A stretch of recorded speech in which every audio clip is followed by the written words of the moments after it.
তো বন্ধুরা তোমরা দেখতে পাচ্ছ এটা হলো পালসার ডিটিএসআই UG4 এর মডেল।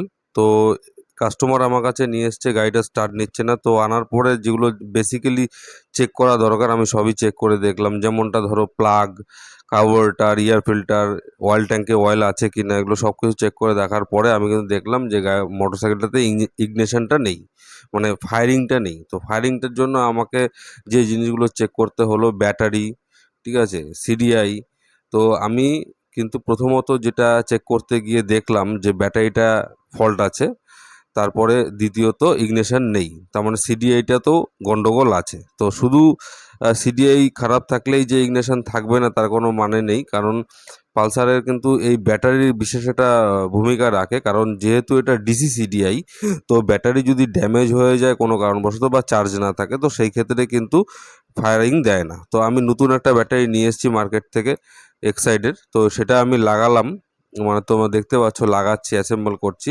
তো এটা লাগিয়ে আমি তারপরে সবার আগে চেক করব ইগনিশন আসছে কিনা, কেননা যেটা আমি একটু আগেই তোমাদের বললাম যে যেহেতু ডিসি সিডিআই, তো সেই ক্ষেত্রে দেখা যায় কি যে ব্যাটারি খারাপ হলেও কিন্তু ইগনিশন বন্ধ হয়ে যায়। তো তোমরা মানে কাজ যখন করবে, তো আগেই ব্যাটারি চেঞ্জ করতে যেও না, তোমরা চেক করে দেখে নেবে। এই যে আমি যেরকমটা দেখে নিচ্ছি, তো ব্যাটারি লাগানো হয়ে গেছে, এখন কিন্তু সেলফ ঘুরছে, হর্ন বাজছে, সবই হচ্ছে, কিন্তু ইগনিশনটা চেক করবো আসছে কি না আসছে। তো সঙ্গে থাকো, ভিডিওটা স্কিপ না করে সম্পূর্ণ ভিডিওটা দেখো।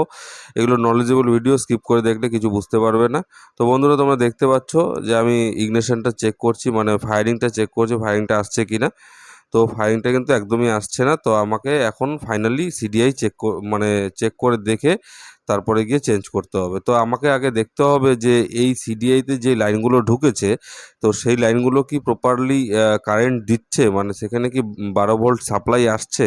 যদি সাপ্লাই এসে থাকে তাহলেই কিন্তু আমাকে সিডিআই চেঞ্জ করতে হবে। তো তোমরা দেখতে পাচ্ছ এখানে 12 ভোল্ট কিন্তু সাপ্লাই আসছে।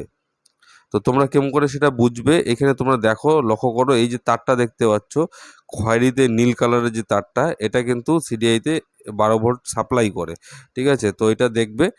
আর এখানে আর্থিং আছে একটা, দেখবে কালোর মধ্যে হলুদ, তো সেটা হলো আর্থিংয়ের তার। তো দুটোকে একসাথে করলে দেখবে 12 ভোল্ট সাপ্লাই দিচ্ছে কিনা। তো যখন 12 ভোল্ট সাপ্লাই দিবে, তখন গিয়ে কিন্তু তোমরা বুঝতে পারবে যে হ্যাঁ তোমাদের সাপ্লাই ঠিক আছে, মানে কারেন্ট ঠিক আছে। তখন গিয়ে নতুন সিডিআই লাগালে কিন্তু কারেন্টটা আসবে। তো তোমরা দেখতে পাচ্ছ আমি নতুন সিডিআই একটা এনেছি মার্কেট থেকে, তো সেটা লাগালাম। তো এখন আমি ইগনিশনটাকে অন করলাম, অন করে কিন্তু আমি ফায়ারিংটা চেক করবো যে ফায়ারিংটা আসছে কিনা। তো ফাইনালি ফায়ারিংটা চলে এসছে বন্ধুরা। তো তোমাদের কাছে এরকম প্রবলেম আসলে তোমরা এইভাবেই সলভ করবে। তো ভালো থেকো, সুস্থ থেকো।